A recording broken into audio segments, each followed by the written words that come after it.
Nditany tsy maintsy fahatiany amin'ny fiafarany nefa mifaribolany tantara faritana fa mianara-bojanary tsika mba masoandro sikitany dia volako lava laifim-bolo lava mitoso lava tazan-davitra lazy tsy nideraina nefa fio anisany miara-mila piady tsy milavo mitraka tsikify tolona foana anaty mangidy akakalony angara fa rehefa tsy velantsony andrapitra immortel tsy leviny tonjato fa rehefa mikify azy foana izy ankehitriny miaina manarivorivo tona tsy tako ny tony dia le rap tsy tia mihitsy nalatsany tavony ga io izy io mbola mijoro mbola tsy very nefa mirindra misy tery mivoatra tsy afaka afindra voninahitra ho azy mandrakariva raha tonontolo izy dia anaty rap ny arindra soratako eo amin'ny petadrindry nisakariva hoe bonetra alalana bigopo namany na misy ny akalana zatry mivalana Angartah ny solona anarany hoetiko miady mibasy fahanana dia tia mifampianarana ny rap misy toro lalana ho an'ny severy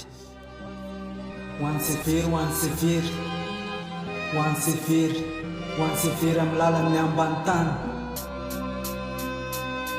masimba voatriny andriny satria raha mirapy be mivariny kozy maliny takariko amin'ny fiainarana rimy tsy azy sanginy fa lavitra mihoatra ny hafa angamba tsy tafy raha miambo lafa zako planeta hafa tsy nidongo fa nitonginy rap eo nilako ohatry ny hafa be kondrimako tsy azy tsapaina niinspirako tsy ambany fa mbony manangy an-tany mampiozana lanitra ambony fitsamy dia leo hitanaka an-tsamy fa zay nakopy nakobonitsirina hatrany mamy zany zany ka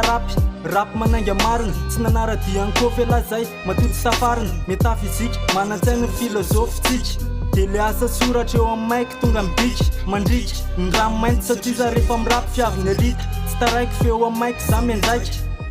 foalaitra tsisy tsony fefaraitra vazy pura tsy mitapoka mikapoka tsy saitra tolo lio fedivako fa valy rehetra andizako masiko mody mena raha mirapy tsy fahalemena fa fitiavana fandresena iray miteotra-po ny fahendrena dia leo zay ny tediavana dia leo zay ny tediavana dia leo zay ny tediavana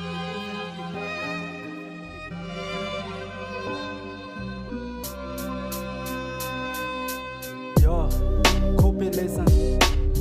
fanajana lehibe ho andresokobe parano dobleny Angartah ihany iny